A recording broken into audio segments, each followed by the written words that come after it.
একাদশী কি, একাদশী ব্রত কেন করব এবং একাদশী ব্রত করলে আমরা কি ফল পাবো, এমন অনেক প্রশ্ন করেছেন আমার সকল ভক্তমণ্ডলী। চলুন তবে আজকের ভিডিওটিতে আমরা জেনে নেব একাদশী কি, একাদশীর মাহাত্ম্য কি এবং একাদশী ব্রত করলে আমরা কি ফল পাবো। ভিডিওটি শুরু করার আগে সকলের কাছে আমার একটি অনুরোধ, ভিডিওটি সকলের কাছে শেয়ার করে দেবেন যাতে আজকের এই ভিডিওটি থেকে সকলে উপকৃত হতে পারে এবং আজকের এই সমস্ত তথ্যগুলি তারা জানতে পারে। চলুন তবে আজকের ভিডিওটি শুরু করা যাক। একাদশী হচ্ছে ভগবান শ্রীহরি শ্রী বিষ্ণুর থেকে উৎপন্ন হওয়া একটি দেবী এবং এই দেবী ভগবান শ্রীহরি শ্রী বিষ্ণুর অত্যন্ত প্রিয়। তাই ভগবান শ্রীহরি শ্রী বিষ্ণু দেবী একাদশীকে আশীর্বাদ প্রদান করেছিলেন, যে ভক্ত, যে মানব একাদশী ব্রত পালন করবে সেই ব্যক্তি, সেই মানব সর্বদা আমার কৃপা লাভ করবে।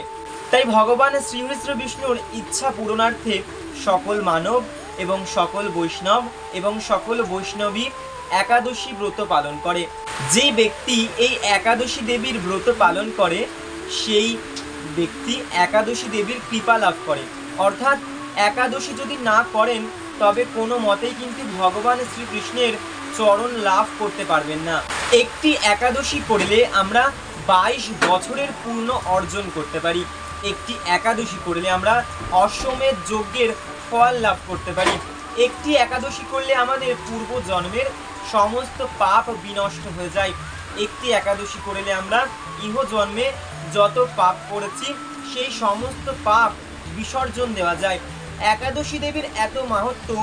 একাদশী শুধুমাত্র একটি সাধারণ ব্রত নয়, শাক্ত, বৈষ্ণব এবং শৈব সকলেই একাদশী ব্রত করে থাকে।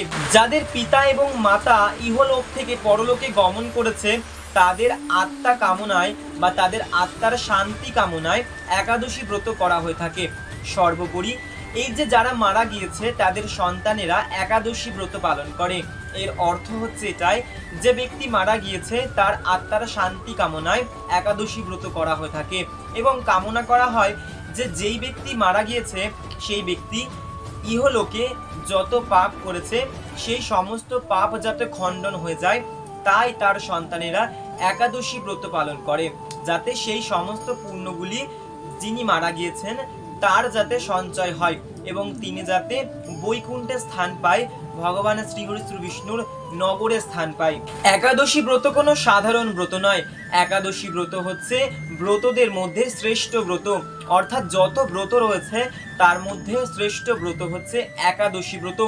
আমরা যখন একাদশী ব্রত পালন করব তখন আমাদের মাথায় রাখা উচিত, যারা আমিষভোজী, যারা অনিষ্ঠা, তারা একাদশী ব্রতের আগের দিন নিরামিষ ভক্ষণ করবেন, একাদশীর দিন একাদশী ব্রত পালন করবেন এবং একাদশীর পরের দিন অর্থাৎ দ্বাদশীর দিনও নিরামিষ গ্রহণ করবেন। অর্থাৎ এই 3টে দিন আপনাদেরকে সঠিকভাবে নিয়ম পালন করতে হবে। মাথায় রাখবেন, একটি একাদশী ব্রত করলে ইহ জন্ম এবং পূর্ব জন্মের সমস্ত পাপ বিনষ্ট হয়ে যায়, সকল পাপ ধ্বংস হয়ে যায়। তাই সকলের উচিত একাদশী ব্রত পালন করা। সর্বোপরি আমরা সকলেই জানি অনেক মুসলিম আজ সনাতনী হয়ে গিয়েছে শুধুমাত্র ভগবান শ্রীহরি শ্রী বিষ্ণুর চরণ পাবে বলে, ভগবান শ্রীকৃষ্ণের চরণ লাভ করবে বলে এত মুসলিম, এত খ্রিস্টান এবং অন্যান্য ধর্মের মানুষরা আজ সনাতন ধর্ম গ্রহণ করছে না কেন? শুধুমাত্র ভগবান শ্রীকৃষ্ণের চরণ লাভ করবে বলে। কারণ সনাতন ধর্ম এমন এক ধর্ম যার কোনো অন্ত নেই এবং মুসলিম ধর্ম শুধুমাত্র 2000 সাল পুরনো বা 1900 সাল পুরনো, কিন্তু আমাদের এই যে সনাতন ধর্ম, আমাদের এই ধর্ম কয়েক লক্ষ লক্ষ হাজার বছর পুরনো এবং আমরা দেখতেই পাই যে 5000 বছর পুরনো এই যে দ্বারকা নগরী, সেই দ্বারকা নগরী বিজ্ঞানীরা খুঁজে পেয়েছে। তাই আমরা নির্দ্বিধায় বলতে পারি যে শাস্ত্র সর্বোপরি। শাস্ত্রকে খোঁজার জন্য বিজ্ঞানীরা রিসার্চ করে থাকে, নতুন নতুন তত্ত্ব আবিষ্কার করে থাকে শাস্ত্রের উপর রিসার্চ করে। এবং শাস্ত্র যারা অধ্যয়ন করে, যারা শাস্ত্র অবলম্বন করে জীবনে চলে, তাদের জীবন সবসময় সুন্দর হয়, জীবনে তারা সবসময় সুন্দরভাবে এগিয়ে যেতে পারে। সর্বোপরি যারা আমিষ ভক্ষণ করে একাদশীর দিন, অর্থাৎ যদি কেউ একাদশীর দিন মুরগি অথবা ছাগল রন্ধন করে ভক্ষণ করে, তবে সে মৃত্যুর পর ছাগল এবং মুরগি জনিতে জন্মগ্রহণ করবে। সর্বোপরি আমাদের এই মানব জন্ম বড় দুর্লভ জন্ম।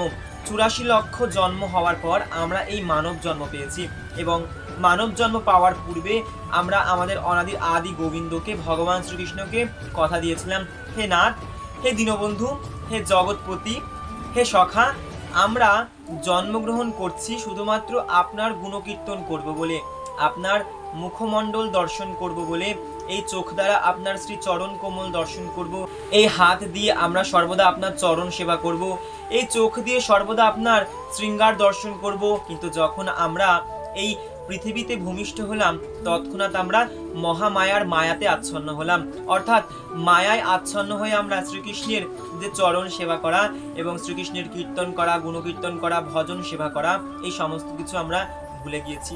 তা কেন হয়েছে? যোগমায়া আমাদেরকে মায়ায় আচ্ছন্ন করেছে। যখন আমরা এই মায়া থেকে নিজেকে দূরে রাখতে পারবো, তখনই কিন্তু আমরা কৃষ্ণ সেবা করতে পারবো। সর্বোপরি শেষ সময় শুধুমাত্র হরি নাম যাবে, কৃষ্ণ নাম যাবে। আজ আমরা শিব সেবা করছি, কালী সেবা করছি, সকলেরই কিন্তু উদ্ধার হবে শুধুমাত্র কৃষ্ণ নামে। তাই আমাদের বোঝা উচিত, আমরা শিব অথবা কালী অথবা দুর্গা যাই সেবা করি না কেন, শেষ পরিণতি আমাদের কৃষ্ণ চরণে। তাই সকলে মন প্রাণ দিয়ে বলুন হরে কৃষ্ণ এবং শ্রীকৃষ্ণের মহামন্ত্র জপ করুন। সর্বোপরি যারা একাদশী ব্রত পালন করে থাকেন তারা অবশ্যই আজকের ভিডিওটি মনোযোগ সহকারে শুনবেন, কারণ একাদশী ব্রতের দিন আমাদের কিন্তু অবশ্যই পঞ্চরবি শস্য বর্জন করা উচিত। এবং মাথায় রাখতে হবে, আমরা যেন একাদশীর দিন শুধুমাত্র নিরামিষ গ্রহণ করলাম এবং সারাটা দিন শুয়ে থাকলাম অথবা ঘুমিয়ে থাকলাম, এমন করলে একাদশী ব্রত আমাদের কখনোই সম্পূর্ণ ফল প্রদান করবে না। একাদশী ব্রত করতে হলে আমাদের একাদশীর দিন সারা দিন সর্বদা সর্বক্ষণ ভগবানের গুণকীর্তন, নাম কীর্তন, সাধন ভজন করতে হবে এবং এই দিন আমাদের 16 মালা অবশ্যই জপ করতে হবে। যদি আমরা একাদশী দিন 16 মালা জপ করি, তবে আমাদের একাদশী ব্রতের পুণ্যফল অধিক মাত্রায় পাবো। তাই অবশ্যই একাদশীর দিন 16 মালা জপ করুন। একাদশীর দিন গরিব দুস্থ মানুষদেরকে গৃহে ডেকে ভোজন করান। এই একাদশীর দিন খাদ্য, বস্ত্র, এই সমস্ত রকম জিনিস দিয়ে গরিব মানুষদেরকে দান করুন এবং সাহায্য করুন। সর্বোপরি এই একাদশীর দিন ব্রাহ্মণদেরকে বা পণ্ডিতদেরকে বাড়িতে ডেকে অবশ্যই প্রসাদ গ্রহণ করান, বিষ্ণু আরাধনা করুন। দেখবেন জীবনের সমস্ত দুঃখ কষ্ট দূর হয়ে যাবে। দুদিন আগেই গিয়েছে কামিকা একাদশী। এই কামিকা একাদশীর অনেক মাহাত্ম্য ছিল এবং কামিকা একাদশী নিয়ে আমি অনেক তত্ত্ব প্রদান করেছি। যারা জানেন না কামিকা একাদশী পালন করলে আমরা কি ফল পাবো, তারা অবশ্যই কামিকা একাদশীর ভিডিওটি সম্পূর্ণ দেখবেন, তবে আসল তত্ত্ব জানতে পারবেন। সর্বোপরি শাস্ত্র অধ্যয়ন করুন এবং শাস্ত্র পাঠ শুনুন।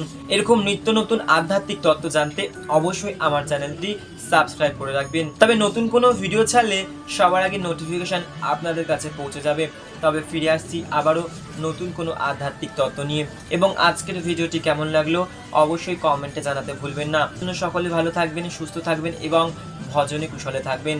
জয় নিতাই, জয় গৌর, জয় রাধেশ্যাম।